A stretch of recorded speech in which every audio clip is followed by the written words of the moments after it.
On the night that the Chicago Bulls were choosing to show their support and solidarity with pride, what we certainly saw was a freaking lesbian orgy at the Unite Center on Friday night. You say, what in the hell are you possibly talking about? And why didn't I get this feed?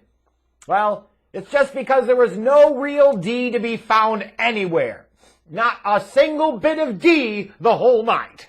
That's what I mean. That's why it's the Unite Center, not the United Center. So forget lesbian orgy, you got the whole fucking thing. But bottom line, certainly wasn't much of that going around on Friday night. And for the Bulls, here we are, watching this team try to pursue their 9th win in a row, which would be their longest winning streak, I believe, going back to 2012, the Derrick Rose years. This was certainly notable. The team is playing well, and even when they're not playing well, they're finding ways to win games. And it's still crazy how Chicago is doing all of this without being at full strength. And you talk about Tyler Cook being out with ankle injury, Javonte Green being out, Alex Caruso being out. Like, these are some key cogs, especially in the case of Caruso and Green, that are missing some extended time here for the Bulls, and it hasn't mattered. And while, yes, other teams have been depleted at different points in time, and the Bulls have been depleted themselves certainly and have taken advantage of facing some depleted teams, the bottom line is the Bulls have been incredibly depleted at different points in time, going all the way back to the 4th game of the season, I think it was, against the Knicks when Patrick Williams went out with the wrist injury. So you could sit there and say this excuse or that excuse, but the bottom line is the Bulls are continuing to find ways to get the job done when they're not even at full strength, which is impressive stuff no matter how you slice it. And going into this matchup Friday night, you did know that the Wizards were going to present some problems matchup-wise, stylistically, for the Bulls with their front court of Kyle Kuzma and Daniel Gafford. Those two were a bit of a problem in the first matchup in Washington about a week ago, and you figured they were going to be the same here. But to that point about no D being found in the Unite Center on Friday night, the Bulls put up 73 points in the first half, and with relative ease. It was a really bad defensive performance for both teams. You can say some of that is attributed to good offense and good shooting. That doesn't hurt. But the Bulls were still struggling. Not as much as they did in the first matchup in terms of points in the paint differential, but they were still struggling. They were having trouble matching up with Kuzma, especially in that first half. So there were some problems there. But there were some real keys to the game for the Chicago Bulls here. First, the bench.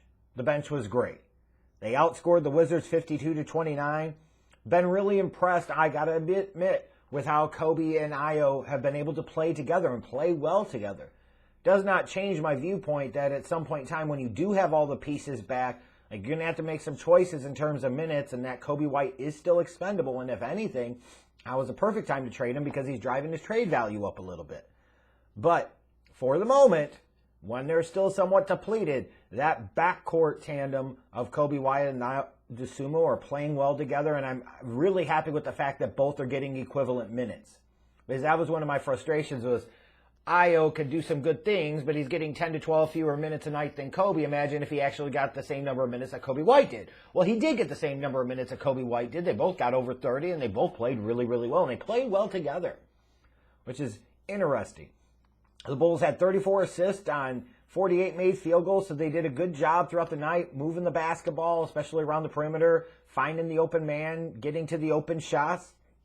They shot the ball well from the field, shot almost 53% from the field, 45% from three. And when you do that in the NBA, even today's game, you're going to win a lot of games. You're going to win a lot of games. What's even more impressive is the Bulls were able to do what they did on Friday night with a down shooting night from the MVP candidate, DeMar DeRozan. He had 15 points on only 5 of 16 shooting, and it was not a great night at the office for him. It really wasn't. The Bulls did do, like I said, a little bit better in terms of points in the paint. Wizards still outscored the Bulls in the paint 60-48, but it wasn't as bad as their first matchup a little while back. But when you look at all of those factors, really balanced scoring attack for the Bulls, being able to compensate for the fact that DeMar was having an off night. Their bench coming through in a big way. The Bulls were able to hold on and win their 9th game in a row, pulling away a bit in the second half, where Washington put in a little bit of a window dressing there to make it not seem so bad, 130-122. Zach LaVine led the Bulls with 27 points on a good night for him.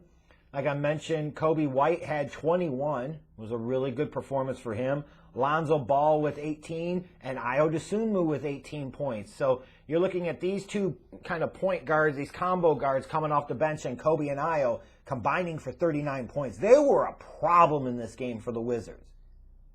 They were absolutely a problem for the Wizards. They could not match up with them, and the results show that.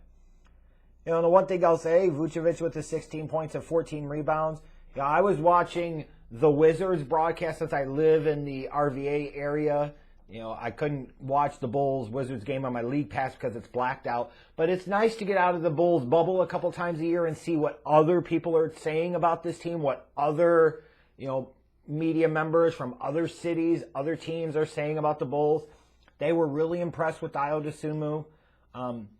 I thought Drew Gooden during the game was talking a little bit too much about just how valuable Vucevic was in this sense, and I don't mean disrespect at all, is that Vucevic is important. There's no question about it. His ability to rebound is badly needed for the Bulls. But when you look at teams and how they're able to exploit the Bulls' front court because of the lack of size and athleticism, like, it does mean that Vooch has a little bit less value sometimes depending upon the matchup than you might want to make him out to be. And I look at a game like this against the Wizards and I say he doesn't quite have the same value as if you're playing some other teams. Like if you're playing the Sixers, he might have a tremendous amount of value. Against a team like the Wizards, I don't know as much. I mean, he had 16 points and 14 rebounds, so I'm not saying he was bad. It was just the way they were presenting it, they were talking about it. I don't think they were really acknowledging that the Bulls really need somebody, an athletic four, that would really round out this team. But they were very big on Ayo. They were impressed with Kobe and his play. They were impressed, obviously, with Levine, you know, and they hyped up DeRozan for sure. So I will say this, to those that say, nobody respects the Bulls, I promise you, people are taking notice and people are respecting the Bulls. So put that bullshit out of your mind. For the Wizards, Bradley Beal led the way with 26 points. Like I said, Kuzma kind of killed the Bulls a little bit, although he didn't have the greatest shooting night. He had 21 points and 11 rebounds. Spencer Dinwiddie with 18 and Daniel Gafford with 14. But all in all, for the Bulls to be sitting here with their 9th straight win, I feel pretty good about that. And I was really worried about one thing coming into this, is they had 3 days off after the game Monday. You got Tuesday, Wednesday, Thursday off. Then you come back and play Friday. You know, that rest can be really good sometimes, but that rest can lead to a little bit of rust. And you can certainly tell that the rest did a lot of good for this team because there was not a whole lot of rust on the offensive side. The defensive side, that's a bit of a different story. Now, I will say it speaks to the Bulls' versatility in terms of this team can beat you in a variety of different ways. And that is something that a championship caliber team has to do, and the Bulls have shown that they can do that. That said, the way they won this game is not sustainable. The way they won this game is not something you can continue to count on. It is not the style of play that is going to work for you come playoff time. And I get frightened at the thought of this team having to take on a Nets team, even though they've beaten the Nets a couple times in the regular season. But, you know, having to guard Kevin Durant is going to be a huge problem for the Bulls in the playoffs. Having to guard Giannis is going to be a massive problem for the Bulls in the playoffs, unless they get somebody in that front court that can at least give them, guys like Durant and Giannis, some, you know, objection, you know, some obstacle, something that makes them work a little harder. And these types of games against opponents like the Wizards, with lesser players like Kuzma and Gafford, who are still killing the Bulls, you know, shine a bigger light on that. We'll see what happens to this team as we get closer to the trade deadline. But make no mistake about it. While I'm enjoying the fact that this team is in first place in the Eastern Conference and they've won 9 games in a row, that is true. That is not the name of the game. I'm not losing my vision of the eyes on the prize. There is no tomorrow. There is no next year. The only thing that matters is that if you are in a position this year, you have to try and go all the way for it this year. You have to try and win a championship this year. However, AK and Eversley decide they need to do that, the bottom line is this team needs to make at least 1 or 2 moves come the trade deadline.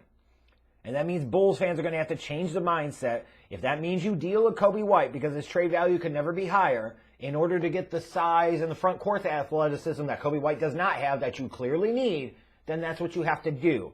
If you're going to hold out your hopes that Patrick Williams comes back and has a big impact, I have to ask you this. Honestly, what planet are you living on? What have you seen out of Patrick Williams from his rookie season and at the beginning of this season that says he's anything other than a middling role player? Do you want to potentially sabotage a championship caliber season because you didn't want to get rid of a guy that you took 4th overall last year? I mean, especially when he's not playing now, you could potentially... The point I'm getting at is maybe they're able to craft a deal that doesn't trade a Kobe White or trade a Patrick Williams, and that could happen. But if one of those guys needs to go, if both of those guys need to go, then Bulls fans have got to be open to that possibility and stop being stubbornly stupid about it. What player or players it is, like, we could debate that. But you have to look at this team right now and ignore the current positioning in the regular season and understand that as good as things are going right now, this is not the goal. And that this team, as currently constructed, will not win a championship without making 1 or 2 other moves. And that is what we've got to focus on the most. But in the meantime, it sure is fucking nice for the Bulls in January to have a 9-game winning streak and be in first place in the Eastern Conference. I can't lie. It feels good.